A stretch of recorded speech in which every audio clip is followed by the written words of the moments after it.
Dear students, आज हम auditing के अंदर अपॉइंटमेंट ऑफ कंपनी ऑडिटर वाले चैप्टर पर डिस्कस करने जा रहे हैं। कंपनी अंकेशक की नियुक्ति के अंदर हम देखते हैं किन टॉपिक्स को आज हम कवर करेंगे। What is company auditor, qualification of a company auditor, disqualification of a company auditor, appointment of a company auditor, reappointment of a company auditor and next है remuneration of a company auditor. अब firstly हम देखते हैं company auditor होता कौन है। Company auditor कौन होता है? कंपनी ऑडिटर, कंपनी अंकेशक वह पर्सन होता है जो कंपनी के बुक्स ऑफ अकाउंट्स को चेक करता है। देन उनको चेक करने के बाद वह यह बताता है कि वह एक्यूरेटली बने हुए हैं या नहीं बने हुए हैं, तथा कंपनी की सही आर्थिक स्थिति को बता रहे हैं या नहीं बता रहे हैं, ट्रू एंड फेयर व्यू को एक्सप्रेस कर रहे हैं या नहीं कर रहे हैं। तो कंपनी के फाइनेंशियल स्टेटमेंट्स को चेक करके ये कौन बताता है? कंपनी ऑडिटर बताता है। अब जो कंपनी ऑडिटर होता है, किसी भी कंपनी के अंदर कंपनी ऑडिटर को अपॉइंट किया जाता है तो वो पर्सन, उसकी क्या क्वालिफिकेशन होनी चाहिए और क्या डिसक्वालिफिकेशन हो सकती है, तो उसका अपॉइंटमेंट किस बेसिस पे किया जाता है, ये हम आज पढ़ेंगे। आज हम देखते हैं क्वालिफिकेशन ऑफ ऑडिटर। इसमें हम देखते हैं कंपनी अधिनियम 2013 की धारा 141 सेक्शन 141 के according who is eligible to act as an auditor of a company. Company अंकेशक के लिए नियुक्त होने के लिए कौन पर्सन सक्षम है? कौन कंपनी अंकेशक किसको नियुक्त किया जा सकता है? फर्स्ट है only a CA, chartered accountant. वो इंडिविजुअल भी हो सकता है और कोई सीए फर्म भी हो सकती है, उसको हम अपॉइंट कर सकते हैं चार्टर्ड अकाउंटेंट के लिए, मतलब कंपनी की ऑडिटिंग के लिए किसी चार्टर्ड अकाउंटेंट को कंपनी की ऑडिटिंग के लिए नियुक्त कर सकते हैं। अब जो पर्सन है वह चार्टर्ड अकाउंटेंट अधिनियम 1949 के तहत एक चार्टर्ड अकाउंटेंट होना चाहिए तथा उसके पास प्रैक्टिस का वैध प्रमाण पत्र होना चाहिए, वैलिड सर्टिफिकेट होना चाहिए। नेक्स्ट सेकंड पॉइंट है where a firm including a LLP. किसी भी हम पार्टनरशिप फर्म को क्वालिफाई है वह कंपनी की ऑडिटिंग के लिए, उसके अंदर लिमिटेड लाइबिलिटी पार्टनरशिप को भी इंक्लूड करते हैं अपॉइंटमेंट एज एन ऑडिटर के लिए। Only the partner who are CA shall be authorized to act and sign on the behalf of firm। किसी फर्म के अंदर जो पर्सन चार्टर्ड अकाउंटेंट है वही कंपनी उस फर्म के बिहाफ पर किसी कंपनी की ऑडिटिंग करने के बाद साइन कर सकता है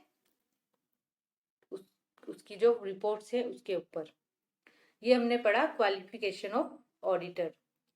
यह कंपनी अधिनियम 2013 की धारा 141 के अकॉर्डिंग है। नेक्स्ट हम देखते हैं disqualification of an auditor, company अंकेशक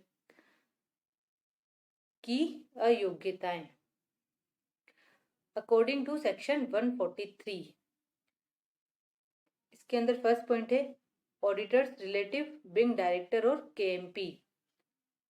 auditor company के डायरेक्टर और की मैनेजरियल पर्सन, जो उसके मैनेजरियल जो स्टाफ है उसका किसी का भी रिलेटिव नहीं होना चाहिए, किसी भी तरह से रिलेटिव नहीं होना चाहिए। सेकंड पॉइंट है an employee and officer of the company.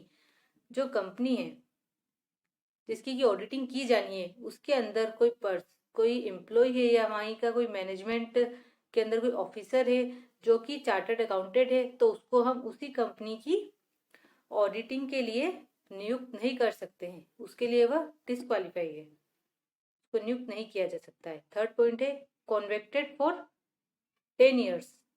अगर किसी पर्सन को, वो चार्टर्ड अकाउंटेंट है लेकिन उसको किसी केस के तहत अपराधी ठहराया हुआ है 10 साल के लिए, तो उसको हम उस अपराध के तहत उसको चार्टर्ड अकाउंटेंट के लिए नियुक्त नहीं कर सकते हैं, वो उसकी अयोग्यता है। नेक्स्ट पॉइंट है auditor in the more than 20 companies. कोई ऑडिटर है वह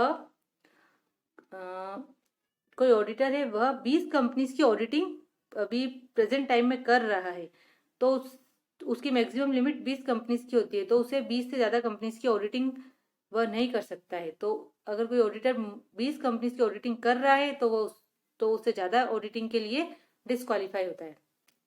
नेक्स्ट है a body corporate other than limited liability partnership registered under the limited liability LLP act 2008।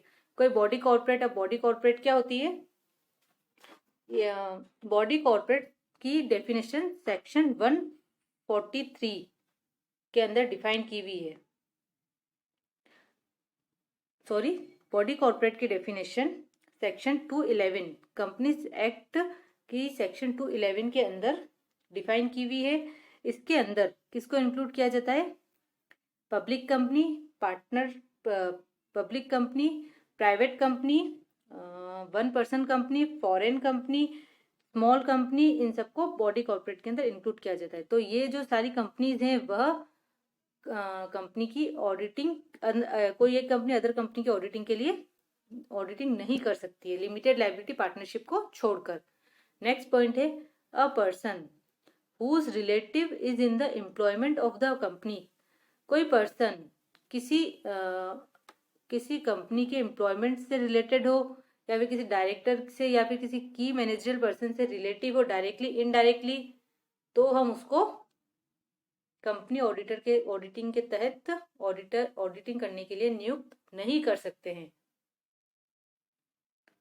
अगर किसी पर्सन ने किसी उसी कंपनी के शेयर्स या फिर शेयर्स खरीदे हुए हैं और उसको अगर हम ऑडिटिंग करने के लिए नियुक्त करना चाहें तो वह उस कार्य के लिए डिस्क्वालीफाई होता है, उसको हम नियुक्त नहीं कर सकते हैं क्योंकि वह उस कंपनी का रिलेटिव डायरेक्टली या इनडायरेक्टली उस कंपनी से रिलेटेड हो जाता है। नेक्स्ट स्लाइड में हम एक एग्जाम्पल देखते हैं। इसके अंदर mister Amit a practising CA is holding securities of X limited having a face value of ₹200 whether Mr. Amit is qualified or appointment as an auditor or not। अब मिस्टर अमित जो है एक प्रैक्टिसिंग CA है, ठीक है, उसने एक्स लिमिटेड कंपनी के अंदर सिक्योरिटीज खरीदी हुई हैं। अब मिस्टर अमित उस कंपनी की ऑडिटिंग करने के लिए क्वालिफाइड है या नहीं है? अब हम देखते हैं सेक्शन 143D क्या बोलता है।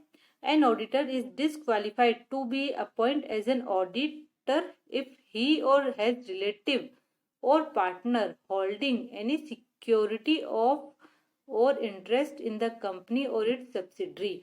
उस कंपनी के अंदर या उसकी सब्सिडरी कंपनी के अंदर अगर उन्होंने कोई सिक्योरिटी होल्ड की हुई है तो वह उसके लिए ऑडिटिंग करने के लिए उस कंपनी की डिस्क्वालीफाई हो जाते हैं। तो इस केस के अंदर मिस्टर अमित एक्स लिमिटेड की ऑडिटिंग करने के लिए एज ए ऑडिटर अपॉइंट होने के लिए नॉट एलिजिबल है, ठीक है। नेक्स्ट है who can appoint an auditor. अब कंपनी अंकेशक को कौन नियुक्त कर सकता है? Appointment by directors, appointment by share holders, appointment by the central government and appointment by the controller and auditor general. ये जो 4 जो अथॉरिटीज हैं ये कंपनी ऑडिटर को अपॉइंट कर सकती हैं। अब ये हम आगे पढ़ेंगे कौन कैसे अपॉइंट करता है। अब ये है इस चार्ट के अंदर हम देखते हैं अपॉइंटमेंट ऑफ ऑडिटर सेक्शन 139। अब कंपनी ऑडिटर की जो अपॉइंटमेंट होती है वह कंपनी अधिनियम 2013 की धारा 139 के अकॉर्डिंग होती है। इसके अंदर क्या होता है? फर्स्ट ऑडिटर अपॉइंट किया जाता है and re appointment of the auditor. इनको हम आगे और अच्छे से पढ़ेंगे। फर्स्ट ऑडिटर के अंदर पब्लिक कंपनी के अंदर ऑडिटर अपॉइंट किया जाता है एंड गवर्नमेंट कंपनी के अंदर। अब पब्लिक कंपनी के अंदर जब ऑडिटर, पब्लिक कंपनी क्या होती है? जो कि अपने शेयर्स, डिबेंचर्स, जो अपनी सिक्योरिटीज हैं उनको परचेस करने के लिए पब्लिक के सामने प्रस्ताव रख सकती है, पब्लिक के जनता से प्रस्ताव आमंत्रित कर सकती है। लेकिन गवर्नमेंट कंपनी, नेक्स्ट है गवर्नमेंट कंपनी। गवर्नमेंट कंपनी क्या होती है, इसकी डेफिनेशन सेक्शन 245 के अंदर दी हुई है। गवर्नमेंट कंपनी क्या होती है, जिस कंपनी के 51%, 51% से ज्यादा शेयर्स किसी सरकार के अधीन, केंद्रीय सरकार, राज्य सरकार के अधीन हो, तो वह होती है हमारी गवर्नमेंट कंपनी। अब पब्लिक कंपनी जो होती है उसके अंदर फर्स्ट ऑडिटर का अपॉइंटमेंट कैसे होता है, फर्स्ट ऑडिटर का appointment bye board of director with in 30 days of company registered. जिस दिन कंपनी रजिस्टर्ड हुई है उसके 30 दिन के अंदर बोर्ड ऑफ डायरेक्टर द्वारा कंपनी के फर्स्ट ऑडिटर को नियुक्त किया जाता है। ठीक है, लेकिन अगर बोर्ड ऑफ डायरेक्टर कंपनी के फर्स्ट ऑडिटर को अपॉइंट करने में फेल हो जाता है तो 90 days के अंदर स्पेशल जनरल मीटिंग बिठाकर, 90 दिन के अंदर स्पेशल जनरल मीटिंग बिठाकर कंपनी के जो मेंबर्स होते हैं, जो शेयर होल्डर्स होते हैं, उनके द्वारा कंपनी के फर्स्ट ऑडिटर को नियुक्त किया जाता है इन पब्लिक कंपनी। ठीक है, अब नेक्स्ट है गवर्नमेंट कंपनी। गवर्नमेंट कंपनी के अंदर कैसे होता है, appointment bye controller and auditor general. Keg द्वारा कंपनी के ऑडिटर को अपॉइंट किया जाता है with in 60 days, company registration के 60 दिन के अंदर केग द्वारा अपॉइंटमेंट किया जाता है। लेकिन अगर जो केग है वह अगर फेल हो जाता है तो फिर बोर्ड ऑफ डायरेक्टर्स के द्वारा 30 दिन के अंदर, अगर केग फेल हो जाता है तो बोर्ड ऑफ डायरेक्टर द्वारा 30 दिन के अंदर, जो 30 दिन उस 60 दिन जो ऊपर जो केग द्वारा किया जाना है ना, उस विद इन उन 60 दिनों के अंदर ही 30 दिन के अंदर केग द्वारा बोर्ड ऑफ डायरेक्टर द्वारा अपॉइंट किया जाता है गवर्नमेंट कंपनी के अंदर। लेकिन अगर बोर्ड ऑफ डायरेक्टर्स भी अगर फेल हो जाते हैं गवर्नमेंट कंपनी के अंदर फर्स्ट ऑडिटर को अपॉइंट करने में, तो फिर कंपनी के जो मेंबर्स हैं वह एक्स्ट्रा ऑर्डिनरी जनरल मीटिंग बिठाते हैं तथा वह 60 दिन के अंदर फर्स्ट ऑडिटर को अपॉइंट करते हैं। अब इसके बाद हम देखते हैं रीअपॉइंटमेंट। पब्लिक कंपनी के अंदर ऑडिटर का रीअपॉइंटमेंट कैसे होता है, appointment by the member in general meeting. Company के ऑडिटर को रीअपॉइंट करने का काम कंपनी के मेंबर्स, पब्लिक कंपनी के अंदर कंपनी के मेंबर्स द्वारा किया जाता है और कंपनी की जनरल मीटिंग के अंदर किया जाता है। और ये जो कंपनी के मेंबर्स जो ऑडिटर को अपॉइंट करते हैं, ये कब तक ऑफिस को होल्ड करके रखता है, hold the office from 1st AGM to 6th AGM। 5 साल तक उसका टर्म रहता है, तो वो 1st AGM से 6th AGM तक उसको रखता है, ऑफिस को होल्ड करके। गवर्नमेंट कंपनी के अंदर कौन नियुक्त करता है, appointment by the keg with in 180 days from the commitment of the year. मतलब जो फाइनेंशियल ईयर है वो स्टार्ट होता है, उसके 180 days के अंदर केग कंपनी के ऑडिटर को रीअपॉइंट कर देती है। रीअपॉइंटमेंट जो ऑडिटर का होता है ना, वह 180 days के अंदर करते हैं। और वो भी कब तक होल्ड करके रखता है, hold the office till the conclusion of AGM। AGM के कंक्लूजन होते हैं तब तक होल्ड करके रखता है। अब इसको हम और अच्छे से आगे समझेंगे। नेक्स्ट हम देखते हैं appointment of a company auditor. अब जो कंपनी अंकेशक की जो नियुक्ति की जाएगी वह सेक्शन 139 कंपनी अधिनियम 2013 की धारा 139 के तहत की जाती है। अब सेक्शन 139 के सब सेक्शन है। सब सेक्शन 1 क्या बोलता है,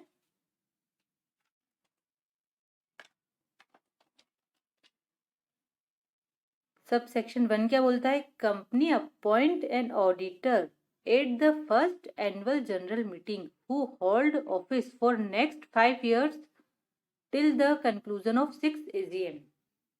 मतलब जो कंपनी के जो फर्स्ट एनुअल जनरल मीटिंग में जो ऑडिटर को अपॉइंट किया जाएगा ना, वह नेक्स्ट 5 years के बाद जो 6th AGM होगी ना, तब तक ऑफिस को होल्ड करके रखेगा, तब तक वो कंपनी का ऑडिटर रहेगा।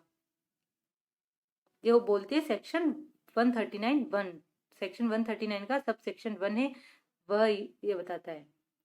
अब है every year in the AGM rectification by share holders is required. मतलब AGM के अंदर डिस्कस किया जाता होगा ऑडिटिंग के बारे में, ऑडिटर्स कंपनी ऑडिटर के लिए रेक्टिफिकेशंस के बारे में। नेक्स्ट है सेक्शन, अब इसके अंदर हम देखते हैं for the purpose of this chapter appointment के अंदर रीअपॉइंटमेंट को भी इंक्लूड किया जाता है। नेक्स्ट है सेक्शन 139(2). अब इसके अंदर देखते हैं no listed companies or class of companies के अंदर फर्स्ट है appoint as an individual as auditor for more than 1 term of 5 continuously year, 5 consecutive continuously year। मतलब ये है कि no listed companies or class of companies एक individual को as a company auditor appoint कर सकती हैं for more than 1 term of 5 continuously year, continuous year. मतलब 5 year का जो एक टर्म है ना, उससे ज्यादा वो उसको इंडिविजुअल को as a company auditor appoint कर सकती हैं। सेकंड है appoint an audit firm as auditor for more than 2 term of 5 consecutive year या continuously year, continuous year. Appoint an audit firm as auditor, जो ऑडिट फर्म है उसको 5 साल के 2 term तक अपॉइंट किया जा सकता है, लेकिन इंडिविजुअल को ओनली 1 term, 5 years की जो 1 term है ना, उसी तक अपॉइंट किया जा सकता है। ये बोलता है सेक्शन 139 का सब सेक्शन 2। अब इसके अंदर हम नेक्स्ट देखते हैं। अब जो सेक्शन 139(2) है उसके अंदर रूल 5 ऑफ कंपनीज रूल्स 2014। अब रूल 5 ये बताता है कि क्लास ऑफ कंपनीज का मीनिंग क्या होता है। All unlisted or public companies having paid up share capital for ₹10 crore or more. Second है all private companies having paid up share capital of 20 crore or more. Third है all companies having share capital below the case first, case A and B जो हमने तो ऊपर discuss किए, but having public borrowings of 50 crore or मोर। इन तीनों cases की जो companies हैं उनको हम बोलते हैं क्लास ऑफ कंपनीज। और एक हमने डिस्कस किया नो लिस्टेड कंपनीज, ये जो दोनों होती है उनके लिए वो सेक्शन 2 एप्लीकेबल होता है। नेक्स्ट हम देखते हैं सेक्शन 139 का सबसेक्शन 3 and 4। अब जो सबसेक्शन 3 क्या बोलता है, अगर किसी फर्म को ऑडिटिंग के लिए नियुक्त किया जाएगा तो अंकेशक जो उसके जो पार्टनर्स हैं, ऑडिटिंग के जो ऑडिट फर्म के जो पार्टनर्स हैं, उसकी जो पूरी टीम है उसको कुछ समय में रोटेशन के साथ काम करना होगा। उनको काम के लिए रोटेट किया जाएगा। ऐसा नहीं है कि कोई एक ही ऑडिटर है और वही उस कंपनी की ऑडिटिंग का काम करेगा। जितने भी ऑडिटर्स हैं उनको रोटेशन के साथ काम करवाया जाएगा। और ये जो सब सेक्शन 4 है वो ये बताता है कि द सेंट्रल गवर्नमेंट में भी रूल्स, सेंट्रल गवर्नमेंट के जो रूल्स के अंदर भी प्रिस्क्राइब किया हुआ है कि इस तरह ऑडिटर को रोटेट किया जाना चाहिए। और जो फर्म जो वर्ड है उसके अंदर लिमिटेड लायबिलिटी पार्टनरशिप को इंक्लूड किया गया है। नेक्स्ट हम देखते हैं सेक्शन 139(5) सब सेक्शन 5। अब सेक्शन 139 का सब सेक्शन 5 क्या बोलता है, in the case of a government company और any other company owned or controlled directly or indirectly by the central government and partially by one or more state government, the comptroller and Auditor General of India shall in respect of the financial year appoint as an auditor of a company under this act। मतलब सरकारी company की स्थिति में कोई भी government company हो या ऐसी कोई कंपनी जो प्रत्यक्ष या अप्रत्यक्ष रूप से सेंट्रल गवर्नमेंट या स्टेट गवर्नमेंट द्वारा कंट्रोल की जा रही हो, उसमें ऑडिटर की नियुक्ति कौन करता है? Controller and auditor general. जो कंपनी के रजिस्ट्रेशन के जो कंपनी को के जो फाइनेंशियल ईयर स्टार्ट होता है उसके 180 डेज के अंदर को है ना अपॉइंट करता है कंपनी के ऑडिटर को, और वो ऑफिस को कब तक होल्ड करके रखता है? एनुअल जनरल मीटिंग तक। ये होता है सेक्शन एनुअल जनरल मीटिंग तक उसको ऑफिस को होल्ड करके रखता है। ये होता है सब सेक्शन 5। अब नेक्स्ट हम देखते हैं कंट्रोलर एंड ऑडिटर जनरल क्या होता है? नियंत्रक एवं महालेखा परीक्षक of India. The CAG of India is authority established by Article 148 of Constitution of India। मतलब कंपनी के संविधान की जो धाराएं हैं उसके 148 के तहत कंट्रोलर एंड ऑडिटर जनरल को नियुक्त किया जाता है। वो क्या करता है? उसको उसके तहत अनुच्छेद 148 के तहत ना कंट्रोलर एंड ऑडिटर की डेफिनेशन उसमें दी हुई है, जो भारत सरकार तथा राज्य सरकारों के प्राप्तियों और खर्चों का लेखा जोखा रखता है। Central government and state government दोनों की जो रिसिप्ट एंड पेमेंट्स हैं, रिसिप्ट एंड एक्सपेंडिचर है, उनका हिसाब किताब रखता है। तो सरकारी कंपनियों की ऑडिटिंग का काम भी कंट्रोलर एंड ऑडिटर जनरल ही करता है। नेक्स्ट हम देखते हैं सेक्शन 139(6). सेक्शन 139 का सब सेक्शन 6 क्या बोलता है? In a company other than government company, जो हमने चार्ट फर्स्ट में डिस्कस किया था ना, ये उसको अच्छे से डिस्क्राइब कर रहा है। In a company other than government company first auditor will be appointed by board of directors within 30 days of registration of a company. मतलब गवर्नमेंट कंपनी को छोड़कर अदर्स जो कंपनी है उनके अंदर फर्स्ट ऑडिटर को अपॉइंट किया जाता है बोर्ड ऑफ डायरेक्टर्स के द्वारा कंपनी के रजिस्ट्रेशन के 30 दिन के अंदर। लेकिन अगर board of director first auditor को अपॉइंट करने में फेल हो जाता है तो फिर 90 दिन के अंदर कंपनी के जो मेंबर्स हैं उनके द्वारा एक्स्ट्रा ऑर्डिनरी जनरल मीटिंग बुलाई जाती है तथा उसके अंदर कंपनी के फर्स्ट ऑडिटर को अपॉइंट किया जाता है। ये होता है गवर्नमेंट कंपनी को छोड़कर अदर कंपनीज के अंदर। ठीक है, नेक्स्ट हमारा, अब हम एक एग्जाम्पल देखते हैं। Managing director of ABC limited himself want to appoint mister Mehra, a practising CA, as the first auditor of the company. अब जो मिस्टर मैनेजिंग डायरेक्टर किसी कंपनी का ABC लिमिटेड है, उसके मैनेजिंग डायरेक्टर है मिस्टर मेहरा। ABC लिमिटेड के managing director mister Mehra जो कि चार्टर्ड अकाउंटेंट है, उसको कंपनी का फर्स्ट ऑडिटर अपॉइंट करना चाहते हैं। अब हमारा प्रोविजन क्या बोलता है, से जो हमने अभी लास्ट डिस्कस किया, सेक्शन 139(6) क्या बोलता है?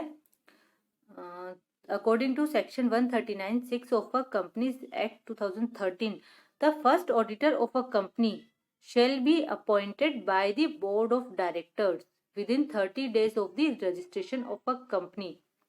इस केस के अंदर क्या हो रहा है? मिस्टर मेहरा को फर्स्ट ऑडिटर अपॉइंट करना चाहता है मैनेजिंग डायरेक्टर अपनी इच्छा से, वो बोर्ड ऑफ डायरेक्टर्स के हिसाब से नहीं, वो खुद उसको अपॉइंट करना चाहता है, तो यह वैध नहीं है। कंपनी अधिनियम 2013 की धारा 139 के सब सेक्शन की उपधारा 6 के अकॉर्डिंग यह वैध नहीं है। तो कंपनी का जो एमडी है, एबीसी लिमिटेड का एमडी, उसको राइट नहीं है कि वह अपनी इच्छा से कंपनी के फर्स्ट ऑडिटर को अपॉइंट कर सके। इस एग्जाम्पल से हमने समझा सेक्शन 139(6) के बारे में सब। नेक्स्ट हम देखते हैं सेक्शन 139 के सब सेक्शन 7 के बारे में। अब ये क्या डिस्कस करता है ये sub section? In case of government company. अब हमने डिस्कस किया कंपनी का जो फर्स्ट ऑडिटर को अपॉइंट किया जाता है गवर्नमेंट कंपनी के अतिरिक्त अदर्स जो कंपनीज है, लेकिन गवर्नमेंट कंपनी के अंदर फर्स्ट ऑडिटर को कैसे अपॉइंट किया जाता है? First auditor shall be appointed bye keg of India with in 60 days. अब जो कंपनी का फर्स्ट ऑडिटर है उसको कंपनी के कंट्रोलर एंड ऑडिटर जनरल द्वारा अपॉइंट किया जाता है 60 दिन के अंदर, कंपनी के रजिस्ट्रेशन के 60 दिन के अंदर। लेकिन but in the case of failure, अगर केग कंपनी के फर्स्ट ऑडिटर को अपॉइंट करने में फेल हो जाता है तो सेकंड कंडीशन क्या है? The board of directors shall appoint such auditor with in the next 30 days. अगर कंपनी के केग जो है फर्स्ट ऑडिटर को अपॉइंट करने में फेल हो जाता है तो कंपनी के जो बोर्ड ऑफ डायरेक्टर्स हैं वह कंपनी के रजिस्ट्रेशन के 30 दिन के अंदर फर्स्ट ऑडिटर को अपॉइंट करते हैं। लेकिन अगर बोर्ड ऑफ डायरेक्टर्स भी फेल हो जाते हैं, अगर इन the case board of directors भी कंपनी ऑडिटर को अपॉइंट करने में फेल हो जाते हैं गवर्नमेंट कंपनी में, तो फिर थर्ड कंडीशन क्या है? मेंबर्स ऑफ कंपनी, जो कंपनी के जो मेंबर्स हैं उनके द्वारा 60 दिन के अंदर एक्स्ट्रा ऑर्डिनरी जनरल मीटिंग बुलाई जाती है, ईजीएम बिठाई जाती है और उसके अंदर गवर्नमेंट कंपनी के फर्स्ट ऑडिटर को अपॉइंट किया जाता है। तो यहाँ पे 3 कंडीशन है। एक तो केग द्वारा किया जाता है, अगर केग फेल हो जाता है तो फिर बोर्ड ऑफ डायरेक्टर्स द्वारा, और अगर बोर्ड ऑफ डायरेक्टर्स भी फेल हो जाते हैं तो फिर मेंबर्स द्वारा 60 दिन के अंदर ईजीएम में किया जाता है। ये हो गया हमारा सब सेक्शन 7। नेक्स्ट अब हम देखते हैं section 139 sub section 8, casual vacancy of to be filled by. अब जो कंपनी के अंदर कैजुअल वैकेंसी, आकस्मिक रिक्तता, मतलब कि हमने किसी ऑडिटर को ऑडिटिंग के लिए अपॉइंट तो कर लिया, उसकी टर्म 5 इयर्स का टर्म के लिए उसको अपॉइंट कर लिया, लेकिन उसकी टर्म के बीच में ही वो डिस्क्वालीफाई हो जाता है, वह ऑडिटिंग के काम के लिए सक्षम नहीं रहता है। जैसे कि अगर उस ऑडिटर की मान लो डेथ हो जाती है, या फिर जो हमने डिस्क्वालिफिकेशंस पढ़ी थी अभी पहले, या फिर हो सकता है कि वह रिजाइन दे देता है, या फिर हो सकता है कि वह कोई अपराध कर ले, किसी अपराध के लिए उसको दोषी ठहराया जाए, थर्ड ये हो गया, या फिर वो उसी कंपनी के शेयर्स को परचेस कर ले जिसकी ऑडिटिंग के काम के लिए उसको चुना गया है, तो फिर वह पर्सन डिस्क्वालीफाई हो जाता है और वो ऑडिटिंग की जो कंपनी ऑडिटर का जो होता है ना, वह खाली हो जाता है, कंपनी ऑडिटर का पद खाली हो जाता है। तो फिर जो कैजुअल वैकेंसी होती है उसको कैसे फिल किया जाएगा? अब casual vacancy in case of government company. अब यहाँ पे हम देखते हैं in case of government company. Government company के अंदर कंट्रोलर एंड ऑडिटर जनरल द्वारा 30 दिन के अंदर अगर बाय चांस कैजुअल वैकेंसी हो जाती है तो फिर उसको गवर्नमेंट कंपनी के अंदर किसके द्वारा कैसे फिल किया जाएगा? 30 दिन के अंदर केग द्वारा। नेक्स्ट हम देखते हैं अगर कैजुअल वैकेंसी को फिल करने में, कैजुअल ऑडिटर को अपॉइंट करने में नाकाम रहता है, फेल हो जाता है, तो फिर बोर्ड ऑफ डायरेक्टर द्वारा नेक्स्ट 30 डेज के अंदर अपॉइंट किया जाएगा। इन गवर्नमेंट कंपनी की बात कर रहे हैं हम। गवर्नमेंट कंपनी के अंदर अगर केग नहीं कर पाता है तो फिर बोर्ड ऑफ डायरेक्टर्स के द्वारा 30 दिन के अंदर किया जाएगा। अब इसी स्लाइड के अंदर हम नेक्स्ट देखते हैं, अगर ना वो तो हो गया government company. Other than government companies के अंदर कैसे अपॉइंट किया जाता है? ड्यू टू रेजिग्नेशन, अगर किसी ऑडिटर ने रेजिग्नेशन दिया है, रिजाइन करके गया है वह, तो ना कंपनी के जो बोर्ड ऑफ डायरेक्टर्स हैं वो अपॉइंट करते हैं कंपनी के ऑडिटर को। इन एजीएम, एनुअल जनरल मीटिंग के अंदर बोर्ड ऑफ डायरेक्टर द्वारा अपॉइंट किया जाता है। इसके अंदर दो कंडीशन है। गवर्नमेंट कंपनी के अंदर तो क्या है, केग द्वारा किया जाता है, और अगर केग फेल हो जाता है तो बोर्ड ऑफ डायरेक्टर्स द्वारा किया जाता है। लेकिन अदर देन गवर्नमेंट कंपनीज के अंदर दो कंडीशन है, ड्यू टू रेजिग्नेशन और अदर रीजन। अगर रेजिग्नेशन की वजह से है ना पद खाली हो गया है तो फिर अपॉइंटमेंट बोर्ड ऑफ डायरेक्टर्स द्वारा किया जाता है, और वह कंपनी की एजीएम के अंदर किया जाता है, एनुअल जनरल मीटिंग के अंदर। लेकिन कोई अदर रीजन है, जो अभी मैंने डिस्कस किए थे रीजन आपको डिस्क्वालिफिकेशन वाले, अगर उनमें से कोई रीजन है तो फिर बोर्ड ऑफ डायरेक्टर्स के द्वारा 30 दिन के अंदर कंपनी के ऑडिटर को कैजुअल वैकेंसी को फिल किया जाता है तथा ऑडिटर को अपॉइंट किया जाता है। ये होता है सेक्शन 139 का सबसेक्शन 8। अब नेक्स्ट हम देखते हैं सेक्शन 139 के सेक्शन 9। रिटायरिंग ऑडिटर में बी रीअपॉइंटेड। रिटायरिंग ऑडिटर है जो 5 साल के अपना टर्म पूरा कर चुका है, क्या हम उसको रीअपॉइंट कर सकते हैं? क्या रिटायरिंग ऑफिसर को रीअपॉइंट कर सकते हैं? अगर वह, फर्स्ट कंडीशन है नॉट डिसक्वालिफाइड फॉर रीअपॉइंटमेंट, अगर वह रीअपॉइंटमेंट के लिए डिसक्वालिफाइड नहीं है, और उसने सेकंड है note give a notice of his unwillingness, मतलब उसने ऐसा कोई नोटिस नहीं दिया है कि उसकी कोई इच्छा नहीं है का रीअपॉइंट होने की, तो उसको रीअपॉइंट किया जा सकता है।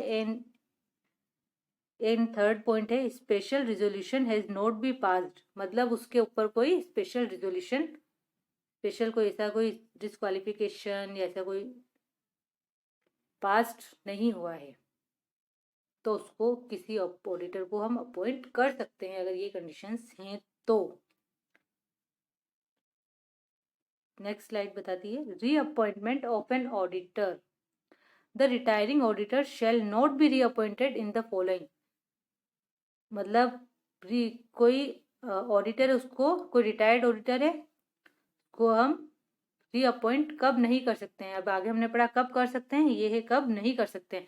नॉट क्वालिफाइड, हमने आगे कंडीशंस देखी थी डिस्क्वालिफिकेशन वाली, अगर उसमें से कोई फॉलो होती है किसी ऑडिटर के ऊपर तो हम उसको रीअपॉइंट नहीं कर सकते हैं। नेक्स्ट है अनविलिंग, मतलब उसकी अनिच्छा है, उसकी इच्छा नहीं है। थर्ड है passing of a special resolution, ये हमने पढ़ा था अभी आगे, उसके ऊपर कोई स्पेशल रिजोल्यूशन पास हो गया हो तो वह उसको रीअपॉइंट नहीं कर सकते हैं। फोर्थ है appointment of some other person, अगर हमने ऑडिटर के तौर पर किसी और पर्सन को अपॉइंट कर लिया है तो हम उसको अपॉइंट नहीं कर सकते हैं। नेक्स्ट है हमारा ये जो चार्ट हमने पहले डिस्कस किया था अपॉइंटमेंट ऑफ ऑडिटर, अब ये आपको अब अच्छे से समझ में आएगा। कंपनी के अंदर फर्स्ट ऑडिटर अपॉइंट होता है and reappointment of auditor.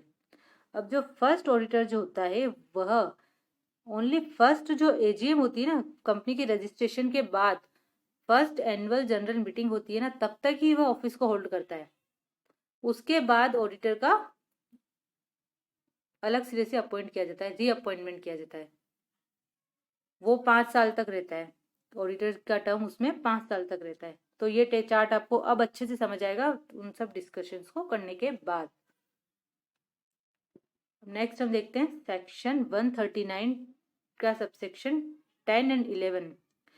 Where at any general meeting no auditor is appointed or reappointed, अगर किसी जनरल मीटिंग के अंदर किसी ना ऑडिटर को अपॉइंट भी नहीं किया जाता और रीअपॉइंट भी नहीं किया जाता है, तो फिर जो एग्जिस्टिंग जो ऑडिटर है वही ऑडिटिंग के काम के लिए कंटिन्यू काम करता है, वही कंटिन्यू काम करेगा।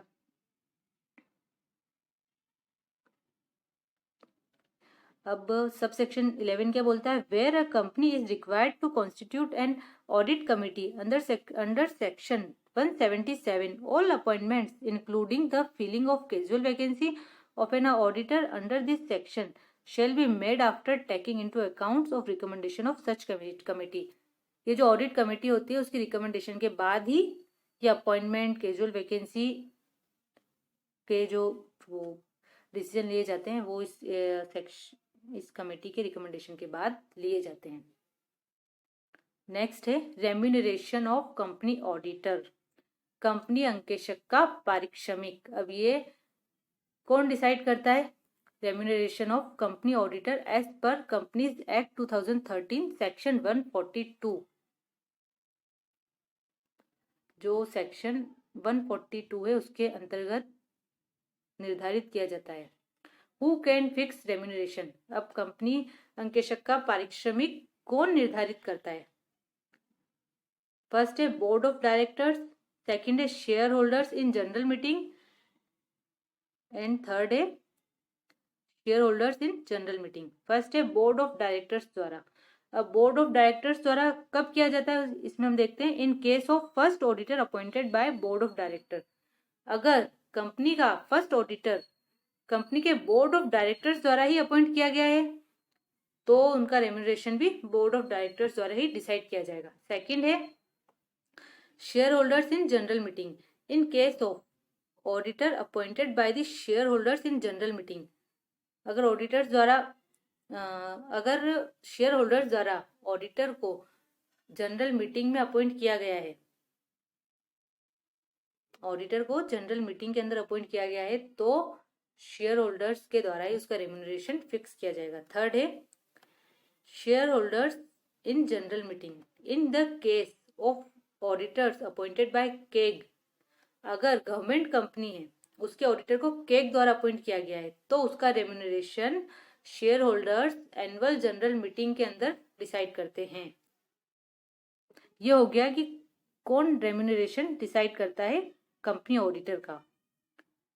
नेक्स्ट हम देखते हैं कॉन्स्टिट्यूएंट्स ऑफ रेम्यूनरेशन। अब रेम्यूनरेशन के अंदर किन चीजों को इंक्लूड किया जाता है, उसके घटक कौन कौन से हैं? Fees of the auditor, auditor की जो फीस वह चार्ज करता है वह, उसके कोई एक्सपेंसेस की है अपनी तरफ से वह, और cost of any facility provided to the auditor.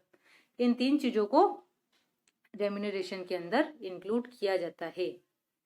अब ये हो गया हमारा appointment of an auditor, company अंकेशक की नियुक्ति वाला टॉपिक हमारा कंप्लीट हो गया है। ठीक है, थैंक्स।